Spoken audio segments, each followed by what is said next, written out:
I'm a long-distance hiker. I've hiked the whole Appalachian Trail end-to-end 5 times. I've done Ohio's Buckeye Trail. I've done the 1,100-mile Florida Trail a couple times. Last summer, I did 500 miles on the Pacific Crest Trail in Washington State. I did Long Trail in Vermont. Did Kentucky Sheltowee Trace a couple of times. 3 years ago, I was on the Arizona Trail for 800 miles from Mexico to Utah. So my passion is long-distance hiking.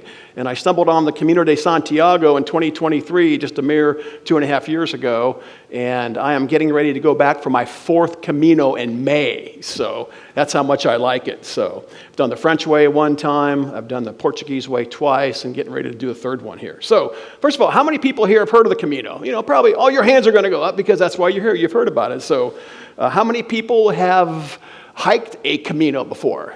Got some hands in the air. Okay, a few hands were up. Okay.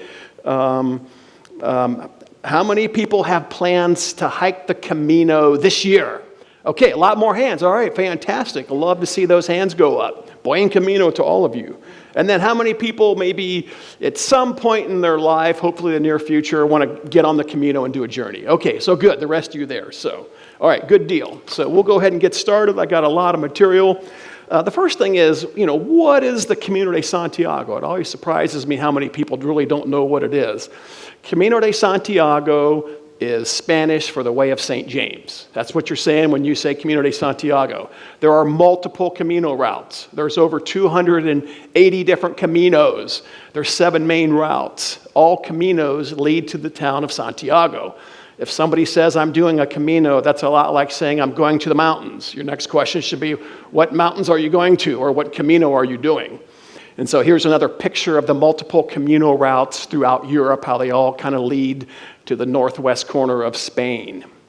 The first journeys on the Camino began in the 9th century. People have been doing Caminos since the 9th century, a long time.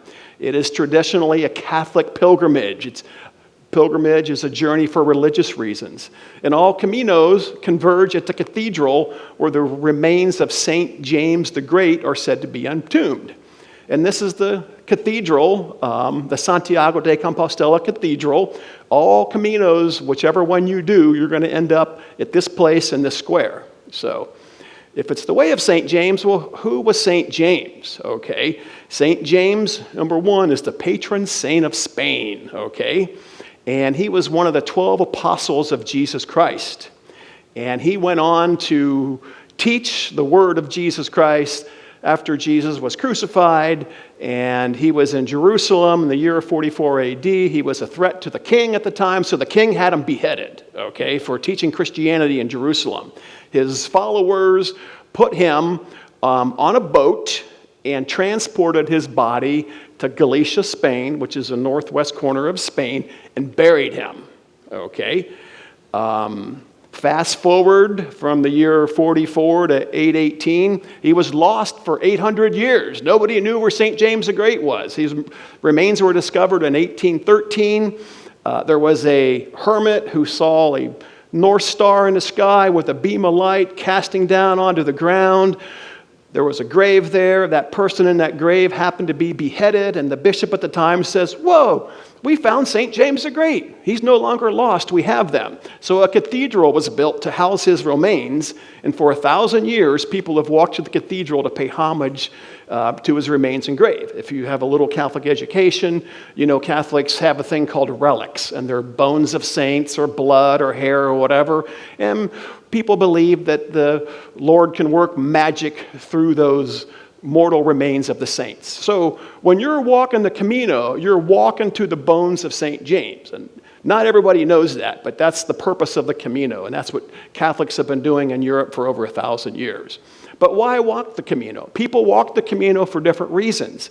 Religious or spiritual reasons are the number 1. And there's a little bit of difference between religious and spiritual, but spiritual is more of an interpersonal transformation journey, where religious is sometimes more outward. People do a Camino to experience the culture, history, and architecture. It's a fantastic place to go to experience Spanish culture or Portuguese culture. People hike the Camino because they want to meet people. People from all around the world do the Camino, and this is a great chance to meet them all in one place. Some people do the Camino for the physical and mental challenge, And a lot of people are doing it because their friends are doing it. Maybe that's why you're doing it. Like, hey, I've been hearing about this Camino. There's people I know that are doing it. I want to do it. I want to be on board with this whole Camino thing. So, like I said, there are multiple Caminos, okay? But I'm going to talk about 5 major routes of the Camino. So once again, this is a map of Spain and Portugal. And if we look at a pie chart of some of the different routes, the most popular one is the French Way. The second most popular one is the Portuguese Way. The French Way begins in Saint Jean, France, and ends in Santiago. The Portuguese Way has about 36% of the people. It begins somewhere in Portugal and goes to Santiago. And all those other routes get about 18% of the traffic. So if somebody says, I'm doing the Camino, you can probably say, are you doing the French Way? Or part of it, or all of it, and you will probably be right half the time. And the Portuguese Way is growing rapidly. If I did this pie chart last year, there would probably only be a third of the people, but now it's like 36% of the people doing the Portuguese Way. So the Camino Francés, like I said, is the most popular, and it runs from France all the way over to Galicia, Spain, to Santiago. It's about a 480-mile journey. People take anywhere from 30 to 40 days. Some people hike 15 miles a day. That's what I did when I did it. That might be a lot. Some people only do part of it. The second most popular Camino is the Camino Portuguesa, or Portuguese. And it's the fastest growing Camino out there, mainly because it's less touristy and less people, but the secret is getting out, and it's more personal experience, and it's not as difficult as the French Way. There's no huge mountains to climb over, no big super hills. Most people that do the Portuguese Way start in Porto, Spain, and that's about a 2-week or 150-mile journey, depending on how fast you walk or not, and that's doable for a lot of people. And some people just do the last 100 kilometers, which is the minimum to get the certificate. Camino Inglés, you can see the numbers drop. This only about 6% of the people do the Camino Inglés. Camino, the primitive route, once again, in the 5, only 1 in 20 people basically do this journey. It's rural and it's mountainous. And Camino Norte, it's the 5th most popular with maybe 1 in 25 people doing it. So you can see that if you do the French Way or do the Portuguese Way, you're going to run into a lot of people. You do one of these other Caminos, it's going to be less traveled.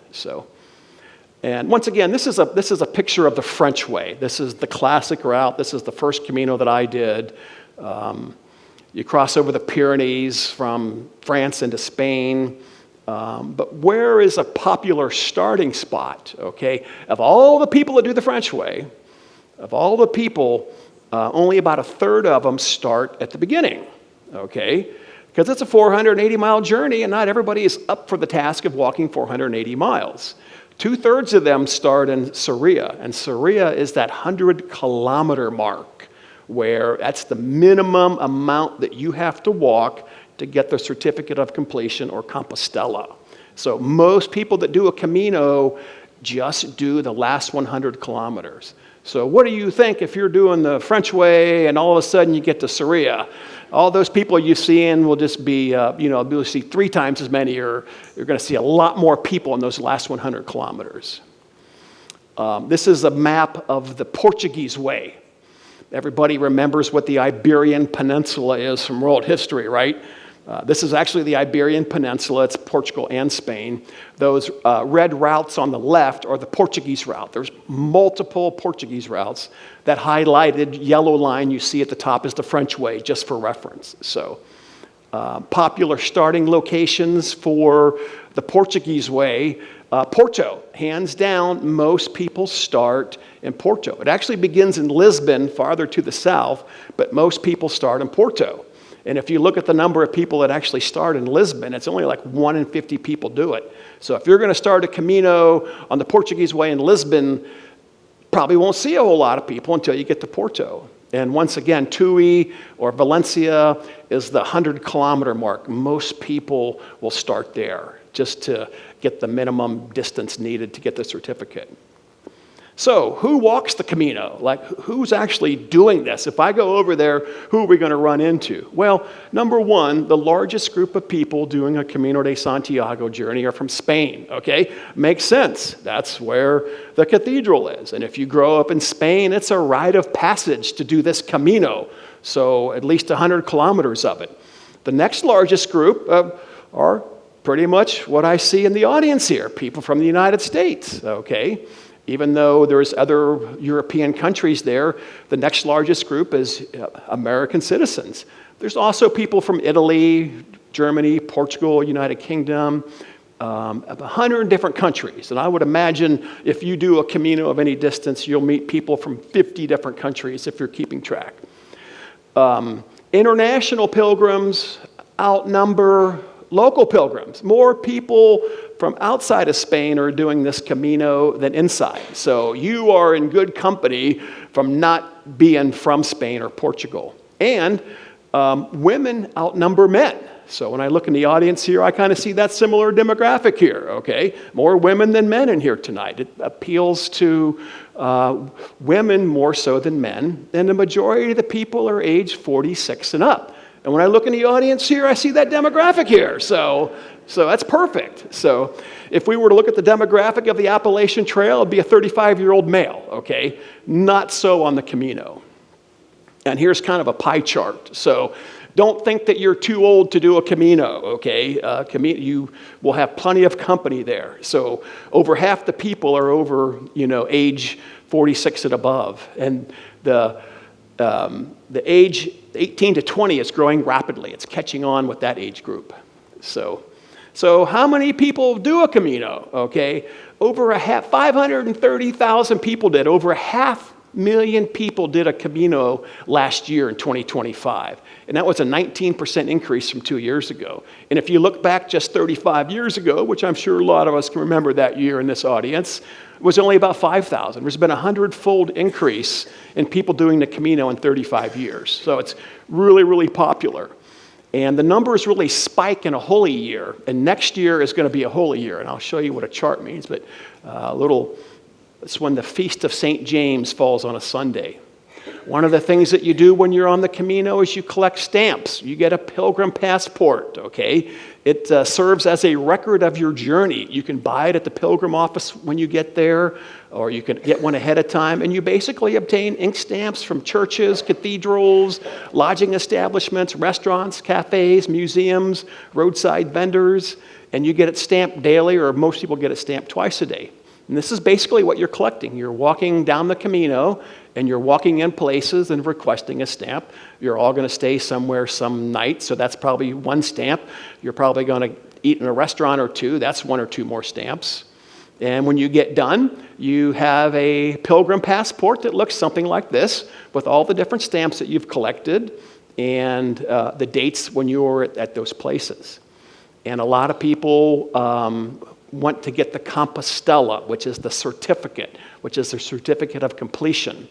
And so you must walk the last 100 kilometers on foot, which is about 62 miles, which explains why Soria and Tui and those last 100-kilometer towns get a lot of starting traffic there. Because if you start there, you're good to go. Or if you're on bicycle or horseback, you have to do 200 kilometers. And they want you to get at least 2 stamps per day for the last 100 kilometers. If you're doing the whole 480 French way, you could probably get 1 a day. But I recommend that you just get in the habit of getting 2 stamps a day. That way, when you get in that last 100-kilometer mark, you're just in the routine for that. Because they are going to look at that. When you walk into the pilgrim office at the end of your journey and say, hey, I did a Camino and I did at least 100 kilometers, they're going to say, well, let's look at your pilgrim passport. Let me study that. And they're experts at looking at it. They know the stamps. They know the places. They know if you skipped areas, and they're going to look at that as a record of your journey. And that Compostela, that certificate that you get, is a testament to the spiritual, religious, or cultural journey that you've undertaken. And when you apply for the certificate, your motivation must be religious, spiritual, or religious or other. This is a traditional Catholic pilgrimage. You may not be Catholic, but if you're doing it for religious or spiritual, once again, there is a difference, then you'll get to Compostela. If you say, I'm just a tourist, I walked the last 100 kilometers, they're going to give you a certificate of distance, okay, if you did not have a spiritual component to it.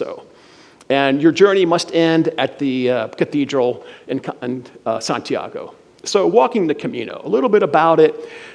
It's a personal, physical challenge, okay?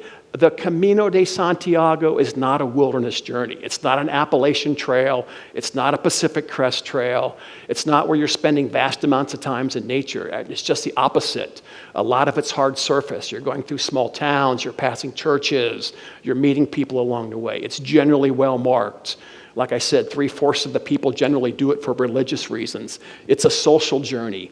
And knowing Portuguese or Spanish is not necessary. Anything that you know with those two languages will help, and I encourage you to use it. There's plenty of safe drinking water along the Camino. There's ample towns along the way. On whatever Camino you choose, you're going to go through some town probably every 3 to 4 miles on average. I know when I did the French Way, there was the big chatter, well, there's no town for 7 miles, you know.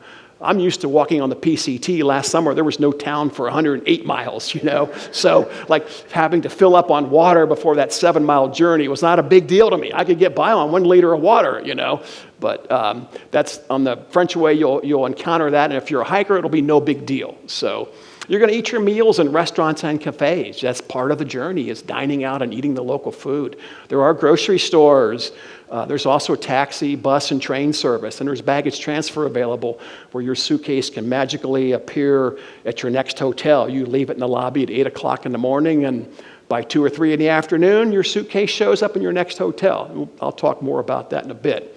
The scallop shell is the symbol of the Camino. You're following the yellow arrows when you're on the Camino. A common greeting to other pilgrims is Buen Camino or Bom Camino if you're in Portugal. And it basically means have a good way or have a good hike or have a good Camino. And a lot of pilgrims will carry a scallop shell. That's the traditional symbol of the Camino. They'll put one on their pack, whether it's a day pack or a backpack, and that'll help you identify like who's doing the Camino versus who's just walking down the street at the time that you're walking by. So, and if you see somebody with a scallop shell, you can almost always strike up a conversation with them and talk to them about Camino or hiking or walking wherever they're from. You can buy them in Spain when you get there. You can buy them online in the United States. So, and it's kind of been said that the scallop shell with all those grooves that that converge at one point is a metaphor for the Camino routes, because all those different Camino routes all converge on one point, which is the Santiago Cathedral. Here's some people with some Camino shells on their pack. A couple things here like when to go and what to know. Generally, the best time for Americans is May, June, or April, May, June, and September, October. Okay, it's pleasant weather with warmer days and cooler nights. July and August could be quite hot, and it can be busy with locals. Here's a weather chart. You don't have to really look at those numbers. The top chart is temperature, so it's just like Ohio. When we get into the June, July, August months, it gets hot, okay? And the bottom chart is the rainfall chart. So as we get into the middle of summer, we have our least amount of rain. And probably doesn't correlate too well with where we are in Ohio, but less rain in the middle of the summer. These are some fresh statistics for 2025 Camino pilgrims. It's kind of changed a little bit. There's more and more people going in like the shoulder seasons of spring and fall.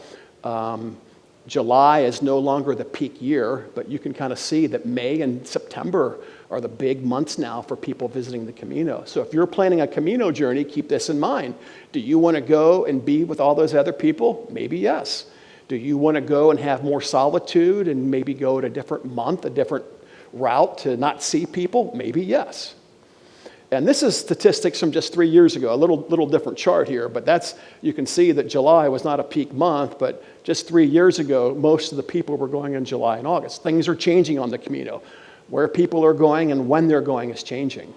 So I mentioned something about a holy year. The next holy year is next year. Keep this in mind if you're going to the Camino next year, because there is a spike or an increase in the number of people doing the Camino. And it happens when the 25th of July falls on a Sunday. The Feast of St. James, when it falls on a Sunday, a special door in the cathedral is only open that year, okay? And you can walk through that door. If you go any other time, that door's closed. And that door gives you a special cleansing of your sins, which attracts a lot of people. So maybe that's when all the sinners go in the holy year, because they get a little extra help there with the Lord a little bit. I don't have an updated chart here, but this is Camino traffic. You can tell the holy years. The last holy year was a COVID year, okay? So people didn't go as much. So this is going to be like next year is going to be the first holy year since before COVID. So I'm thinking a lot of people are going to do it. That just means a lot more people, a lot more competitive pressure for the lodging and things. So just keep that in mind if you're planning to go next year. And you're probably not going this year, but there's a total solar eclipse happening in Europe. So if you're going to be there on August 12th, you probably already know that because you probably had to pay double, triple, or more for your lodging if you're in that totality. But a lot of people, hey, total solar eclipse, Camino, I got to be there. So what do you need? You need a valid U.S. passport, okay? And your expiration date should be 3 to 6 months before your return date. It has to be for Portugal and Spain. Your expiration date has to be 3 months from your return date, okay? If you try to check in at the airport and your passport's only going to be good for a month after your return date, they won't even let you get on the plane, okay? So make sure your passport is valid for those dates. Switzerland is like 6 months. So every country has different rules, but Spain and Portugal, it's generally 3. And another weird rule is, which is no problem, you need at least 1 blank page. In the old days, every time you went across the border, they would stamp it. They don't stamp it anymore, but they can turn you down from entering a country by not having a blank page in your passport. If you're like me, you got tons of blank pages. You're just never going to fill them up, and by the time you renew your passport in 10 years, you got tons of blank pages. So a visa is not required for U.S. citizens. However, coming later this year, a visa waiver is required by U.S. citizens. It's the ETIAS. It's this registration system that was supposed to go live 3 years ago that hasn't, and it's the European Travel Information and Authorization System. It's a mandatory travel authorization. You're going to have to do it. It's going to cost you 20 euros. You're going to get like pre-approved or pre-screened, and most people will get approved online within minutes, okay? You'll go online, you'll pay your money, boom, here it is. Maybe if you've changed your name a bunch of times, and I know there's somebody in the audience that's had that problem with their passport, or maybe you have something in your background, it might take a little bit longer. But it helps them identify security or migration risks. They don't want you going over there and staying, so they want you to go home like you're supposed to. But it does not guarantee entry into these countries. You still have to get past immigration. You still have to get past those people and give them a good reason why you're over there. The currency in Europe is the euro. Right now, it takes about $1.16 to buy a euro. When you see prices on the Camino, they all include sales tax, all the taxes, and there's no tipping. So when you look at a menu or see a price, what you see is what you pay.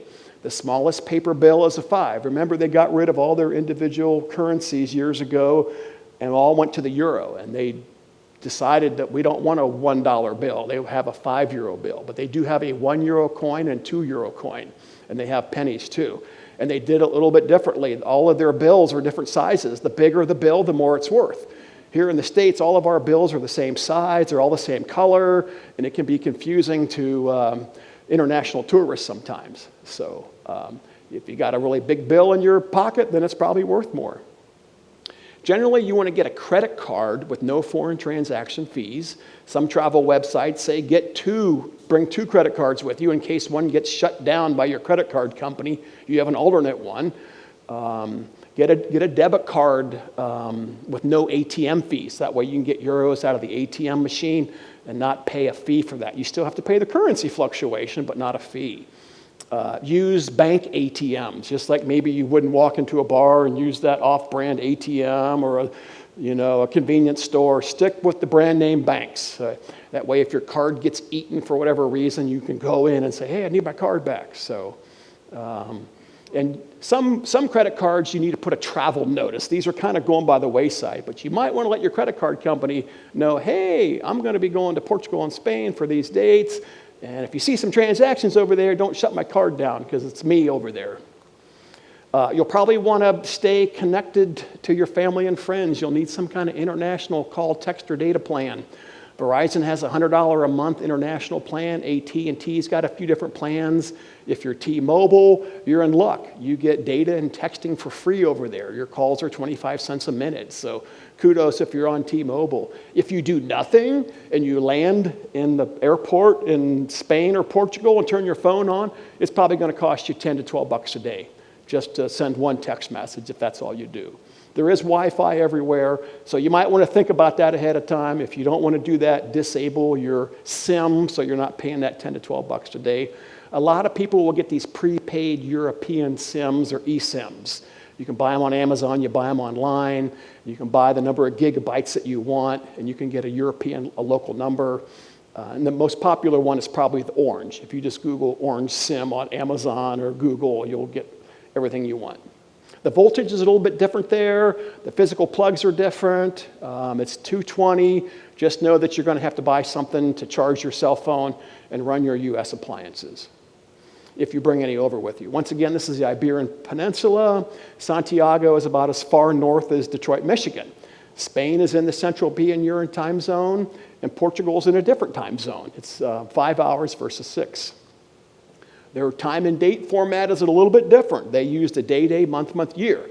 So if you're booking a ticket on time, a tour ticket, a museum entry fee or whatever, just remember their date formats are different. I know I'm going in May, and 5 can be a day of the month, and it can be the month itself too. I got to constantly remind myself the date formats are different. And a lot of their calendars begin the week on Monday. Our calendars begin on Sunday. So once again, if you're online, you're booking a ticket, and you don't know the abbreviations for the days of the week in Spanish, study up before you click submit. No refunds available because some of their online calendars will begin on Monday. And of course, the temperature's in Celsius. What to pack? So I don't have a ton of packing advice for you because you probably wouldn't believe me. When I do a 500-mile hike on the Pacific Crest Trail, I bring 1 pair of underwear, okay? When I do the Camino, it's a luxury. I can bring 2. So you probably won't pack like me. But a couple of tips first, don't overpack.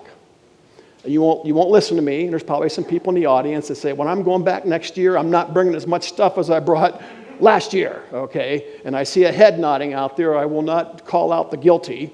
Pack less, not more. Pack quick drying, wrinkle-free clothes. Pack stuff that dries easily.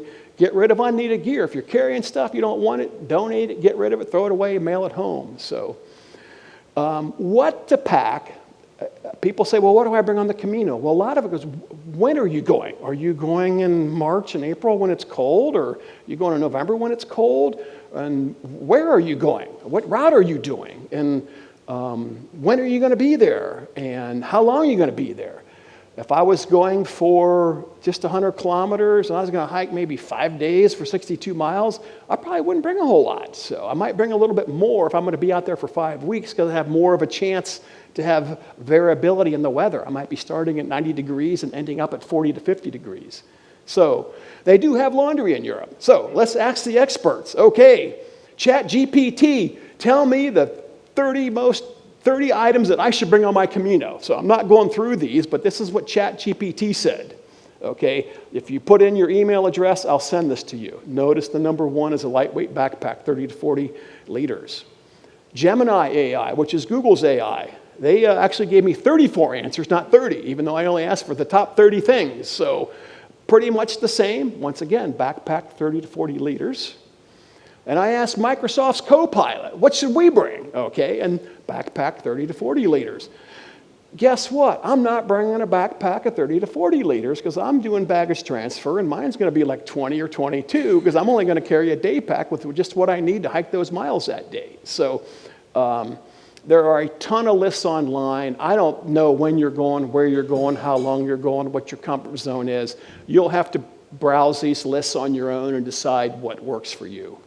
But I do recommend comfortable footwear. The kind of the dirty little secret of the Caminos they never tell you about. It's a lot of hard surface walking. You're on cobblestone, you're on pavement, you're on sidewalks, you're on roads. It's not a soil path in the woods. At least 45% of the last 100 kilometers of the French Way is hard surfaces. The Portuguese Way, about 60% of it. Choose comfortable footwear with superior cushion. A lot of people get this wrong. Avoid that rigid hiking boot. You want something comfortable, breathable, with a good grip. I wear Hoka's, or I wear Merrell Moab Speed 2, okay? But my foot is 13 wide. My universe of shoes is very limited compared to most of you. So, and you might want to bring a pair of town shoes, a pair of Crocs, or another pair of hiking shoes to bring just to wear when you're in town. I highly recommend trekking poles, okay? Maybe if you're doing the last 100 kilometers, maybe you don't need them, especially if it's flat and it's hard surface, but it improves balance and stability. It takes the strain off your knees. It gives your arms a rhythm. But bring rubber tips, okay? Because the Camino is hard surface, if you're clacking down the road with your tips, you're gonna drive your Camino mates and fellow pilgrims crazy with clack, clack, clack, clack, clack, clack. Put rubber tips on them. And getting there, okay? So you want to get to the French Way, you're probably going to start in Saint Jean, you're going to fly to some major European city, you're probably going to need a connecting flight, you're going to have to take a bus, train, or somewhere to get to Saint Jean. If you go there through Madrid, from Madrid you can take a flight to Pamplona, you can take a train, or you can take a bus. Or if you get to Pamplona like I did, you can get a personal shuttle driver. A lot of people go by way of Paris. I know there's some people in the audience who are going to Paris first, and they're going to enjoy Paris for a few days. So you fly to Paris, you take a train to Saint Jean, you change trains, and then 6 hours later, 6 to 8 hours later, you're in Saint Jean ready to start your Camino. So you can fly into Bordeaux, France. That Bordeaux region's known for its wine. You can take a train to Saint Jean, change trains again. It's a little bit shorter if you fly into Bordeaux. This probably won't matter, but the Santiago airport is going to be closed from April 23rd to May 27th of this year. They're getting so many people that want to fly in and out of there, their airport's not big enough, so airport construction. How I got there, when I did that in 2023 with my friend Karen, we flew from Dayton to Charlotte, and we went from Charlotte to Madrid, and then we went from Madrid to Pamplona, and we had a personal shuttle driver pick us up. After all that flying, we didn't want to deal with a taxi or a bus or a train. It was the first time in my life I showed up at an airport and there was a guy with our name on the sign, like, yay, this is how it works. You just get in their car, and he took us right there. We got to go to the ATM too. So the Portuguese Way, this is a map of the Portuguese route. There's multiple routes. How I got there with my friend Cindy when I went the year later, we took an Uber to Cincinnati. It was just as cheap to take an Uber to Cincinnati as it was to go down there and do long-term parking. Went from Cincinnati to Newark, Newark to Porto. We took a metro downtown and started walking. Much easier to get to Porto than it is St. John. Lots of different transportation options in Europe, way more in the United States. They use that mass transit way more. So there's high-speed trains, there's regional rails, different bus lines, there's taxi, there's Uber. There's Uber and taxis, both in Portugal and Spain. But they also have something called BlaBlaCar, that if you're going to do the Camino, download it. It's kind of like online hitchhiking for a fee, okay? You go out there and somebody says, I'm driving from Santiago to Madrid on Friday the 10th, and I have 3 spots open in my car. And you can ride along with me for 40 euros, okay? And you're like, hey, I need to go to Santiago to Madrid on that day. And this is great. That fits with my time zone. So you go on there and you just pay for it. You meet the guy at a bus station or a restaurant, and you hop in his car and he drives you there. I did it. We had to get to Madrid on short notice because we cut our trip short after we got to Santiago and didn't go to Finisterre. And it was perfect. Wonderful ride. Young guy, 25 years old, speeding down the highway, got us where we needed to go for a decent price. So cheaper than a bus, cheaper than a train. Baggage transfer service is where you daily move your suitcase every day, your duffel bag or backpack or whatever.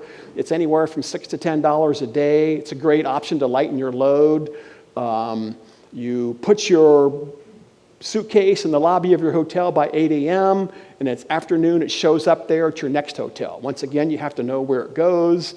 Not all lodging establishments are serviced by baggage transfer, especially the apartments that you'll see online. So just remember, and those are some popular companies. And this is what baggage transfer looks like in the morning when you drop your suitcase off in the lobby. Types of Camino lodging, there's all different kinds of Camino lodging, from cheap to expensive. Albergue is the cheapest. That's kind of what we think of as a hostel. And a hostel is you're in a bunk bed, your common bathrooms, 10 people to a bedroom, top bunks, kitchen, common areas, conveniently located. They're operated by cities or churches or individuals. They can be booked in advance. Expect a high level of noise, snoring, people talking in their sleep, people getting up early, going to bed late, people shuffling around in the middle of the night. This is kind of what an albergue is going to look like for you. A Casa Rural is like a family-operated country cottage. The owner probably lives there, okay? It's a really unique atmosphere. No two are the same. You get a little personalized hospitality. They might have a bunk room in there, but they also might have private rooms. A hostel is a small family-run hotel. And notice that hostel is spelled a little bit differently with an AL on the end. And it's more affordable than a hotel. And once again, a unique atmosphere. They could have shared bathrooms. They could have private bathrooms. Then a pension is like a guest house or a boarding house. You're more than likely letting yourself in with a keypad, or the attendant is only there during check-in from 3 p.m. to 8 p.m. They may or may not have staff there the rest of the day. Hotels, we're all familiar with those. So a couple of lodging tips. You will have to show your U.S. passport when you check in, just like you show a driver's license here in the United States. Rooms are small, okay? Rooms usually have one long pillow. We don't have the 7 pillows on a bed like sometimes those queen beds have in the U.S. And they generally don't have washcloths either. And not all of them have elevators. So think about that when you're packing your suitcase. You might have to carry it up. The walls tend to be thin and noise can travel. So how to book your lodging? Well, number one, you can let a tour company do it. You can say, hey, I want to go from Porto to Santiago, and I want to do it in 13 days. And lo and behold, they'll figure it out for you, and they'll give you an itinerary. It's the most expensive way to go, but it's the least hassle. They'll do it for you. And here are some companies that will do that for you. You can email them all, get quotes from them all. You specify whether you want private lodging or if you're going with a friend, they'll accommodate your budget. Or you can book it yourself, and that's what I do. I'm taking a group of 10 to the Camino Portuguese Way in May, and I booked all my lodging ahead of time. Booking.com. You probably would not use Booking.com to book a hotel in the United States, but it's very popular in Europe, so get a Booking.com account. Sometimes I've booked some of the rooms by emailing the hotel. Sometimes I try to work a better rate by working with them directly, or I use the hotel website, or I use WhatsApp. WhatsApp is that messenger app that's very popular in Europe. And I've used Expedia, and if they do have a website, I will use one. I don't recommend calling the hotel, all right, because you're speaking English probably. They know some English. Speaking on the phone is very difficult. It's easier for them to see what you want when it's in writing. That's why emailing them, texting them, WhatsApping them is a lot better. They can read it, they can use their translate features, and your message will get across. So what to look for? Number one, are they near the Camino? Are you going to book a hotel that's 2 miles off the Camino? You probably don't want to walk 2 miles after a long day of walking, okay? Do they have the type of room that you want? Is breakfast provided or available? It's not like the U.S. They don't, not always breakfast. Do they have laundry facilities? Do they have air conditioning? If you're going in the middle of summer, you might want to ask that question about air conditioning. They're all going to have Wi-Fi, and they're all probably going to have a hairdryer for you. And then read reviews online by other pilgrims. You know, Carlos says this is a great place to stay. It's close to the Camino. You're like, oh, that's cool. That's what I want. Are they serviced by baggage transfer? When I go to the Camino, I like staying in the old historic part of town, okay? A little more pricey, but you're in there where all the culture is and all the old buildings are. You feel like you're in old Europe. So I look at the map and go, where's the old part of town? You know, where's the city center from centuries ago? That's where I want to be. Look at cancellation policies. They're generally pretty generous. If you give them 3 to 7 days, you can cancel. Some of them will talk you into pay this low price right now and get, non-refundable. Do they require a deposit? What time's check-in? Make sure you book the right country. I almost booked a hotel room in Santiago, Chile. I wasn't paying attention, okay? And it was going to be non-refundable. So there's some numbers that I spent, 2.5 years ago. We averaged $36 cost for 37 nights. It got considerably more expensive. That's just for one person. Okay, planning your stages and daily mileage. The paper guidebooks are alive and well on the Camino. You can buy them on Amazon. You can buy them at bookstores. Some people like to use them. There are planning websites. But the websites and the books are going to have what's called stages. They're going to say, hey, I can get you from Porto to Santiago in 12 stages. That just means 12 days of walking. And if you follow their suggested itinerary, this is another stage for the French way. If you follow their itinerary, day by day, you'll get to that town in 12 days. And when the day ends, when you do that number of miles that day, you'll end up in a town with lodging. They won't end your day in the middle of a cornfield, okay, and say, okay, you're done for the day. They'll have you somewhere. And if the day is easier terrain-wise, they'll have you do more miles. If the day is a little harder, maybe there's a lot more ups and downs, they'll have you do less miles. So don't overestimate your number of miles. That's a common mistake. Lower is better. Beware of what we call the flaw of averages. I tell people when they go on my trip, we're averaging 12 miles a day, and they focus 12 miles a day. I can do that. I said, we're averaging. We have some 18-mile days. We have some 4-mile days. And that's what this is trying to say. That sign says, the average depth of this pond is 3 feet. Oh, yeah, I can walk across a pond that's 3 feet. Well, there just happens to be something 10 feet deep in the middle of it. So whatever you choose, average-wise, you're going to have higher and lower days. Plan for rest days, 0 days. Take a day off every 5 to 7 days. Enjoy that big city. Go to the cathedrals. Let your body rest. Eat some restaurant food. Rest up. Give your body a break from that walking. I see people all the time. I'm doing the French way. I'm going to do it in 35 days. We're not taking any zeros. We don't have any time. We don't have any days off. And they inevitably can't do it. Their body just can't do it. They're taking days off. They're taking trains. They're skipping sections to get on their schedule. So I recommend a little bit of training. Start, 2 to 3 months and start walking. I'm doing a practice hike on the Camino on Saturday. We're going to do 12 miles of all hard surface walking to prepare for the Camino. Walk with a backpack. Walk with the same one you're going to carry. Increase your load if you need to work up to that. Choose similar terrain. So we're walking on hard surface because the Portuguese Way is a lot of hard surface. Walk on a mix of things. When I did a hike last Saturday, we walked through Hills and Dales Metro Park, but we also walked through Calvary Cemetery, and we also walked on bike paths because that's kind of what the Camino is. You're doing different things. Some people recommend travel insurance. There's all kinds of travel insurance. I'm not even going to go into all the different kinds, but think about medical travel insurance. Okay, GeoBlue is the company I use. In order to get insurance through GeoBlue, it's like $7 a day. You have to have an insurance policy in the United States, okay, and then they'll take you. And if you have a medical emergency over there, you break a leg or something, you might have to take a medical flight home or something, or you might spend multiple days in the hospital over there. Think about your individual situation, your tolerance for risk. Some credit cards offer that. I just go with the medical insurance. I don't want to be a burden to anybody if I break a leg over there or whatever. So on the Camino, navigating the Camino, you're following those orange arrows, you're following the shells, you're meeting people along the way. This is the kilometer marker for the last 100 kilometers on the French way. Everybody's there from multiple countries getting their picture taken. Strike up a conversation with people, walk with them, sit in a cafe with them, have dinner with them, have a shared meal with them. Some apps you might use. There are Camino navigation apps you can purchase from the Google Play Store or Apple Store. You definitely want to have Google Maps on your phone. You want Google Translate on your phone. You want Google Lens. You can pull up Google Lens and look at a menu in Spanish, and it will translate on the screen what those words are. You'll see that same menu, but it'll be in English. WhatsApp is that communication app. And some of these require you to download files in advance so they're cached on your phone.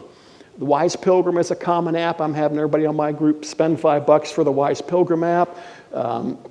It gives you elevation, it gives you route information, gives you history.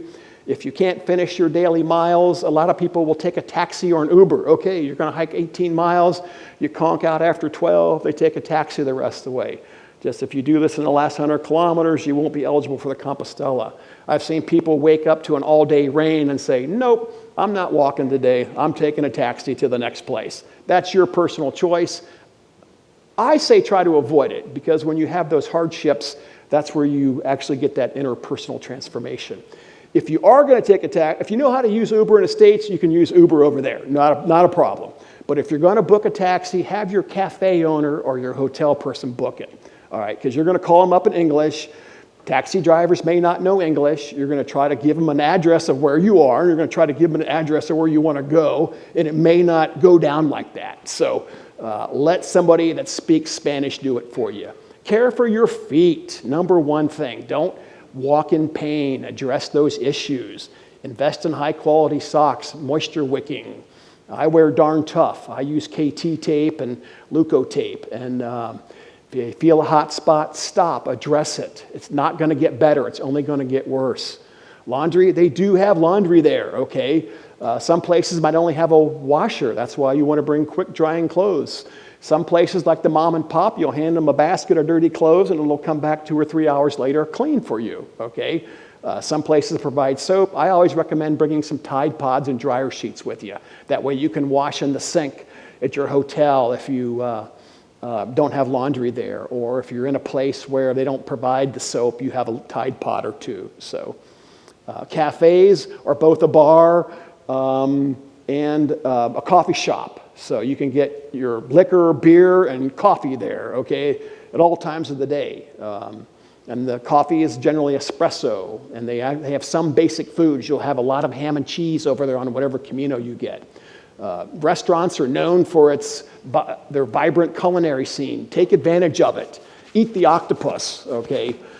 In Spain, they eat dinner late. Their cook may not even come in till 7:30 at night. The Spaniards eat late. A lot of times that's too late for Americans. They need to eat at 5 or 6 and go to bed. So a lot of restaurants will have a pilgrim meal. They're in the $10 to $15 range. You'll basically get 3 different courses. You'll get a first course, a main course, and a dessert. And sometimes it includes wine or water. There are grocery stores there. You can stop in grocery stores and get whatever you want.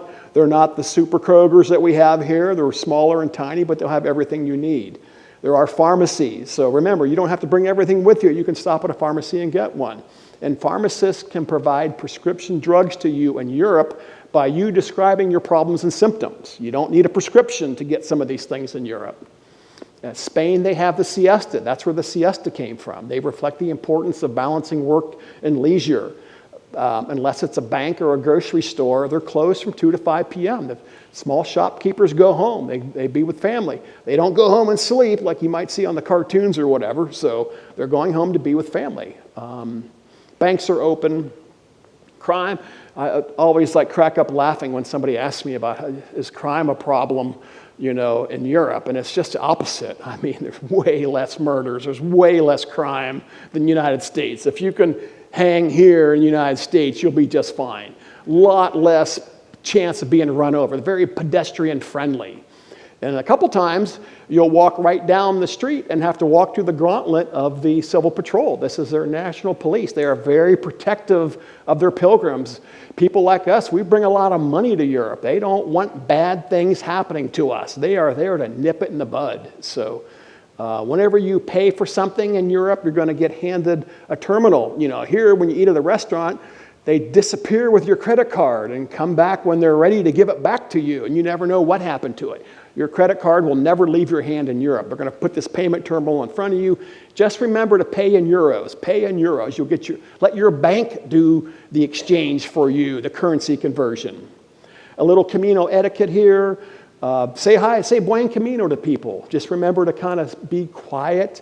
Europeans are quiet. Americans are loud and noisy. It's our culture.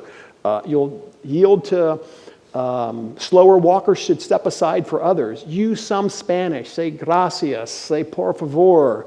Remember, you're a guest in that other country. Don't criticize their customs or their culture or their food, okay? We're the outsiders, not them. And just be mindful of other people and watch where you take pictures. You might want that perfect Instagram picture or whatever, but that doesn't mean you can walk through a farmer's field to get it. It's not Disneyland. So, and there's a couple of things here. They say that a journey on the Camino is broken up into 3 different journeys: the journey of the body, the journey of the mind, the journey of the soul.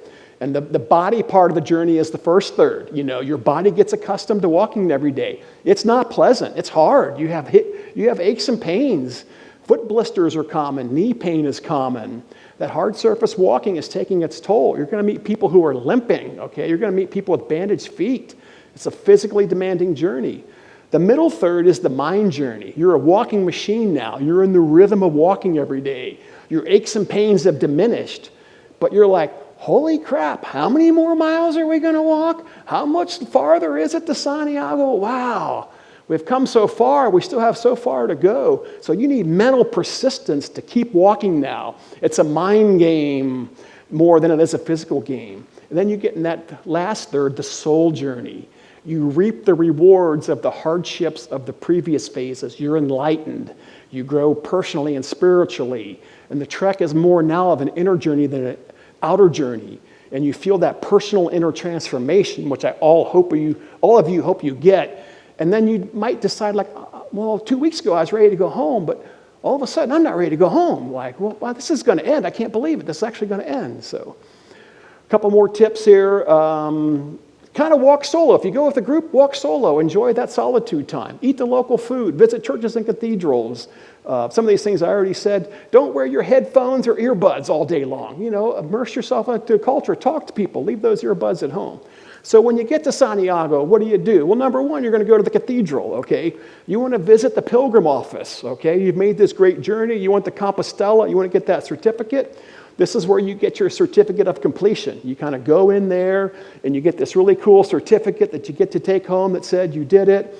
Every day they'll post the number of pilgrims. The day that we did it last year, there was 1,600. That number can be 4,000 to 5,000 people a day. So get there early. Remember, 500,000 people go in this office door a year. Okay, now they speed you through it pretty good. A tip that you can do is pre-register for your Compostela a day or two in advance. You go online, you pre-register, you put in your name, you put where you started, you put the date you started and all this stuff, and they give you a QR code. That way, when you show up at the pilgrim office, you go, I got a QR code, and they say, oh, come to the front of the line. You've already completed stage one. Otherwise, they're going to put you in an ATM kind of kiosk, and you're going to have to use 2 fingers and read their keyboard layout to enter the exact same information that you could have done on your smartphone the night before. And then you get this really cool Compostela, attesting to the fact that you've walked at least 100 kilometers and you did it for spiritual or religious reasons. Get that finishing photo, okay? Stand in the square. It looks like I'm the only one there, but I used AI to get rid of everybody. So there were lots of people in the background, okay? Tour the cathedral. Go inside the cathedral, okay, and see how magnificent it is. Visit the tomb of St. James. Remember, this is why you're doing a Camino. You're walking to be near those bones. That little silver vessel in the middle of the photo, that's said to have his bones. That's what you're doing. So walk through and visit the tomb. They also have a statue of St. James that you can hug. May not be the most sanitary thing in the world, but you walk up and you can hug St. James, okay? And look at the altar. And if you're lucky, you'll get to watch the Buddha Fumario swing. And the Buddha Fumario is the world's largest incense burner. And Buddha Fumario means smoke belcher. It's the largest incense burner in the world at 175 pounds. It's 5 feet high, and it takes 8 men to lift it. This particular smoke belcher was built in 1851, and the pulley system dates back to the 1600s. And it's been said that they've been doing this swinging of the incense burner since the 12th century.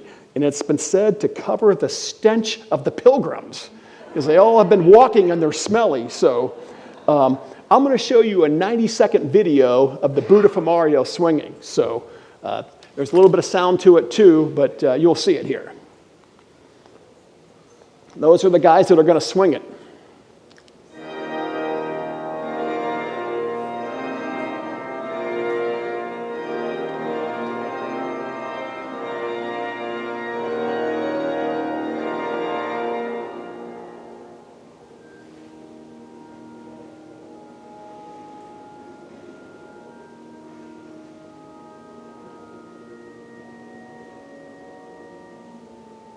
Keeps telling people to get back, get back.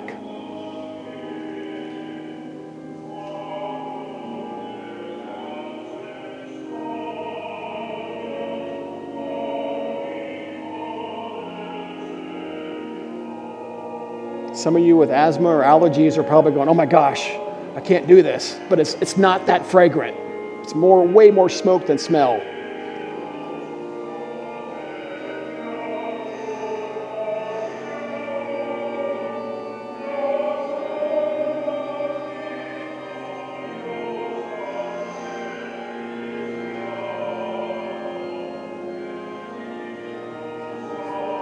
It last fell off in 1937.